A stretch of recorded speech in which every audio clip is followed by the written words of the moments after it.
In the 17th century, Enlightenment ideas spread to North America. Great Britain's colonists were inspired to gain independence from them.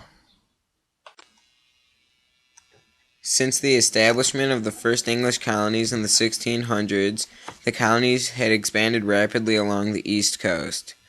In 1770, the colonies had more than 2.1 million people. The land was plentiful and cheap, unlike in Great Britain. The English class system was absent, and people in America could become successful through intelligence and hard work. By the mid-1700s, the colonies had been established for 150 years. Each colony had its own government and made most of its laws. Problems began to occur when Britain enforced laws on the colonies.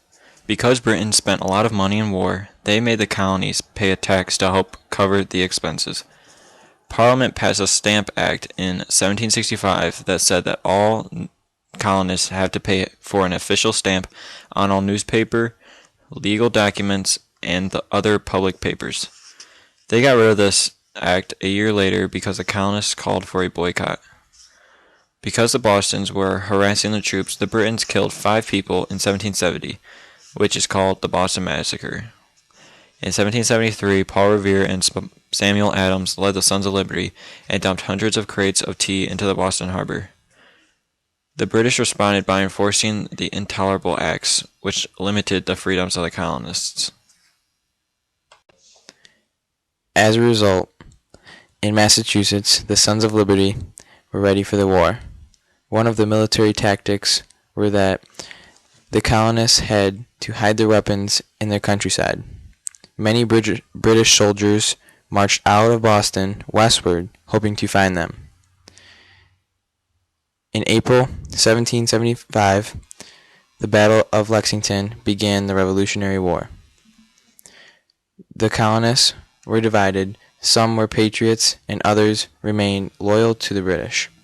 Thomas Paine wrote Common Sense and stated that the colonists had matured at this point and they were no longer needed British rule, and they deserve independence. His statements helped the patriots gain support for independence. During the meeting of the Second Continental Congress in 1776, a group was made to write a document that incorporated ideas of the Enlightenment that declared the colonies' independence from Britain. Members included John Adams, Thomas Jefferson, and Benjamin Franklin. The Continental Congress adopted the Declaration of Independence. The Second Continental Congress assigned George Washington as the commanding general of the army in June 1775. His army was defeated by the Britons at the Battle of Long Island. However, Washington came back and won at Trenton. Winning battles went back and forth between the colonies and Britain for many years. On October 19, 1781, Lord Cornwallis surrendered his troops, which meant the American colonists won their independence from Great Britain. In September 1783, the British government signed the Treaty of Paris, which gave the Americans all land east of the Mississippi River and north of the 31st parallel. Now the Americans had to build a new nation. The United States established their first government from the Articles of Confederation. The farmers of the Articles made the national government too weak to limit power. The Articles of Confederation produced a government that proved to weaken the government's efficiency. In 1787, delegates met at a constitutional convention in Philadelphia to revise the Articles. Instead, they wrote a new constitution. It's the oldest constitution still in use. George Washington and James Madison were the main people in the convention. The delegates secretly met for 4 months to write the Constitution. The delegates signed the Constitution in 1787, and it went in effect in 1789. The Constitution created a federal system of government. The federal government had some powers and the state government had other powers.